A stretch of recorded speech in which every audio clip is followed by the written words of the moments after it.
Hello everyone, a very warm welcome to you. My name is Nick and it's a very sunny day outside, so hopefully I can get time to get outside and experience that for a change rather than just being stuck indoors all day. It's good, isn't it, to have a balance? Well, up to now, this channel's been having a monthly roundup where we look at all the games we reviewed in that month's period and try and put them in some sort of order, top 6. This is changing the channel's evolution. Used to be once a week, then it used to be once every 2 weeks, then once a month. But because we're on this 1 month trial, if you haven't been keeping up with it, where we're attempting to do the channel full time for a month to see how that goes, we've been reviewing quite a lot more games. So we got to do these roundups more often. Looks like it's going to be weekly, so here's the first one. And we got essentially 13 games this time, all competing to get into the top 6. Now, it's a little bit unfair competition this time because we recently started doing the Commodore 64, so that's a brand new system to me. I didn't own that back in the day, although I did own the ZX Spectrum. And of course, all the games suggested that I play on that are all the best ones. So I'm coming up to 400 games reviewed on the ZX Spectrum. Occasionally we hit a gem, but all the renowned super ones were done early on. So the Commodore 64 maybe has got an advantage, but we'll see how the top 6 goes. Now, before we come to those, there was a couple of pinball games we looked at from the Pinball Arcade by Farsight Studios in 2017. Going through Series 7.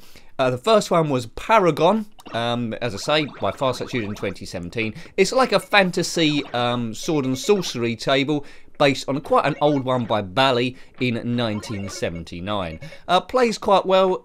It's a good start to the series, Season 7. Hopefully there'll be a few more better tables going through. It looks very atmospheric. The lighting on these tables, these digital creations, are always brilliant.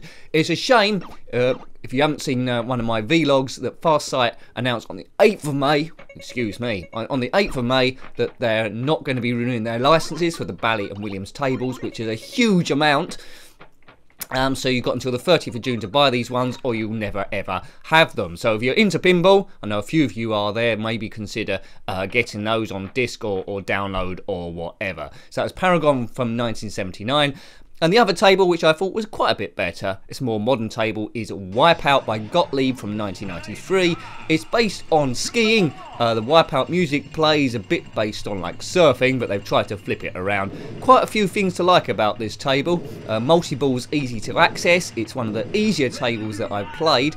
A nice mini field in the top right that moves from left to right. It's like a ski slope, and that is pretty good going. Now, you know, I need more cough mixture to get through these. Oh man, hopefully this goes away soon. I've got this cough that just won't go away, and I must keep the light off me, which is coming through the window. Yeah, so we got sidetracked there. But anyway, the top 6. Now, one Commodore 64 game, which is brilliant, but didn't make the top 6 because I experienced this game mainly on the ZX Spectrum before, and although this one was good, I don't think it was quite as good as what my memories and nostalgia lived up to. The timings were slightly different. If you grew up with this, you probably think it's a great game. But anyway, Manic Miner by Software Projects in 1983 on the Commodore 64 didn't make the top 6, when really, if I had it back in the day, it probably would do, just because I've grown up fully on the ZX Spectrum. I don't want to start an argument about what's best ZX Spectrum Commodore 64. It's not that sort of channel. We want to experience everything, so it's quite unlikely that I'm going to do videos comparing Spectrums to Commodore 64s, because although 95% of people can take that sort of thing and see the positives and negatives, some people, right-wing militants, see it as a way to stir things up, which is a shame, but there's always going to be that small percentage out there where you feel like you're back in the playground. But that's not you lot, I'm sure. We're trying to experience everything here, and it's just friendly rivalry between those two systems. So, let's come to the top 6 then. You might agree with this top 6, you might disagree. Obviously, put your order below if you want to, but yeah, it's all for your own memories and your own experiences, really. So in 6th place, on the ZX Spectrum, I put Frenzy by Spectrum Games in 1983. It's a rather good Berserk clone from the arcades. This come a year after ZX Berserk, which was pretty basic, ZX Berserk, but it brought you the essence of it. 30 odd years later come Horace and the Robots, which is another Berserk clone good, but this is a big step up from the previous year. Frenzy, I don't think it's licensed at all as a Berserk clone, but it plays pretty much. Guy moves around really quickly, he can fire in different directions, basically survive as long as you possibly can. All the sort of like rules are there, well most of them. If you hang around too long, the boss, which is a big yellow sun thing, will come and try and get you. So it's well worth having a look at that one. Frenzy, 8-Bit Glory from 1983, an era which is one of my favourites. In 5th place was Pinball Illusions by 21st Century Entertainment in 1995 on the Commodore Amiga 1200. Now, this is the first game I reviewed on the AGA chipset. A few people have been asking me to review AGA games for quite a while, so I thought it was Pinball Thursday when we put this one up, so we kick off with this one. Why have I got it in 5th place? Although it is good, it only offers 3 tables. And all the ones before it, Fantasies and Dreams, offered 4. Apparently there was another table called Vikings, but they didn't think that was good enough for this release. I think you can get it on the PC.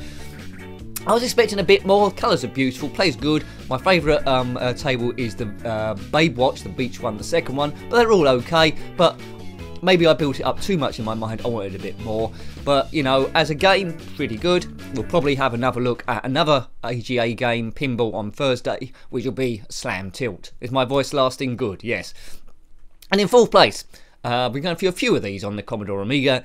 More well known on the 8-bit, more successful on the 8-bit. But this is MAGICLAND Dizzy by Codemasters in 1991. Essentially, all the Yoke folk are being kidnapped by evil Zax, and by solving different clues, you must rescue all of them. That's pretty much the premise of most of the games, to be honest with you. So wander around, great graphics, great sound.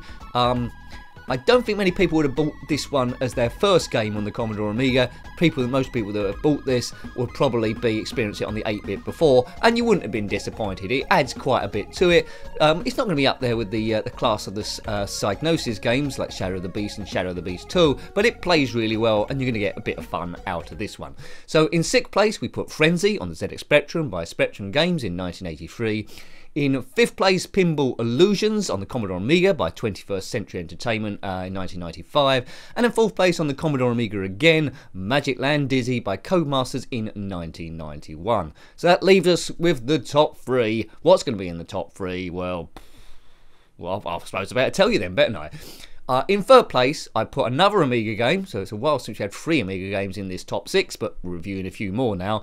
It's Rockstar Ate My Hamster, again by Codemasters in 1989. Now, I've already reviewed this game on the ZX Spectrum. I was quite impressed with it. I had to censor some of the pictures, because it's not really for all-round parent PG entertainment. But essentially, you must manage a rock group, select your stars, and by doing different gigs, practicing, doing publicity stunts in the recording studio, your idea is over the course of a year, you need to get a #1 record in the charts without going bankrupt. It's quite funny. It's quite a lot of humour there. Will keep you going for quite a while. Now, unlike the Spectrum review, on the Commodore Amiga review, I made the mistake of picking 2 popular pop stars, and their wage bill bankrupted me within a week to 2 weeks. So don't do that. But if you keep to cheap pop stars, you're going to have a bit of fun out of this one. A really nice and original game. Rockstar Ate My Hamster. And in 2nd place, I put a game which might have been off a lot of people's radars. It's on the ZX Spectrum. It's called Zigzag by DK'TRONICS in 1984. It's a maze game, and the quality I think is even better than 3D Pac-Man, which I really liked the other Roundup.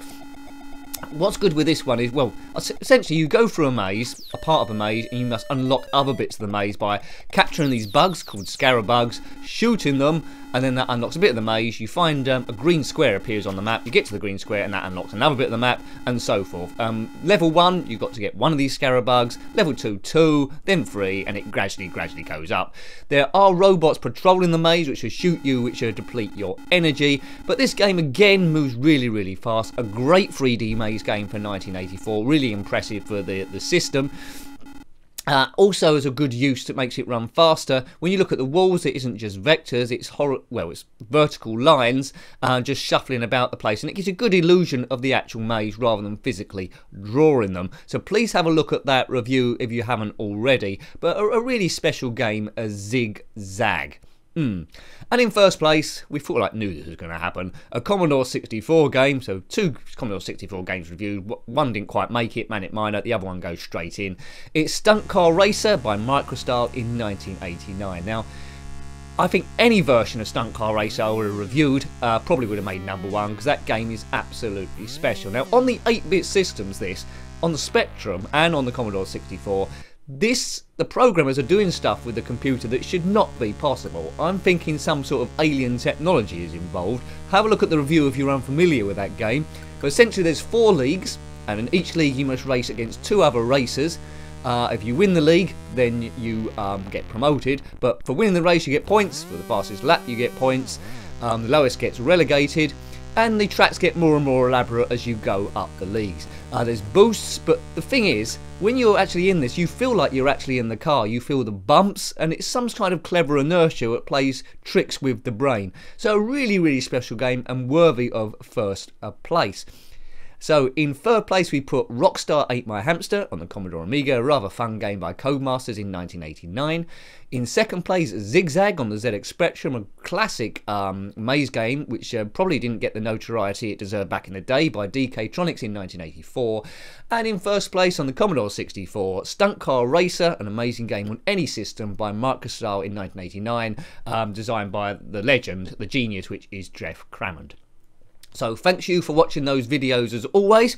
Hope you're liking the uplift of videos on the channel, which hopefully continue in this 1-month trial. These roundups will be each week probably, or maybe every 2 weeks depending on the time available. So yep, thanks again, as the light seems to be coming in here and mucking about with my lighting, but who cares? It's not as if we're on Sky TV or anything, or are we? Maybe, unless I've turned into some criminal or something. Anyway, that won't happen. Until next time, take great care of yourself, and a very fond goodbye. Goodbye.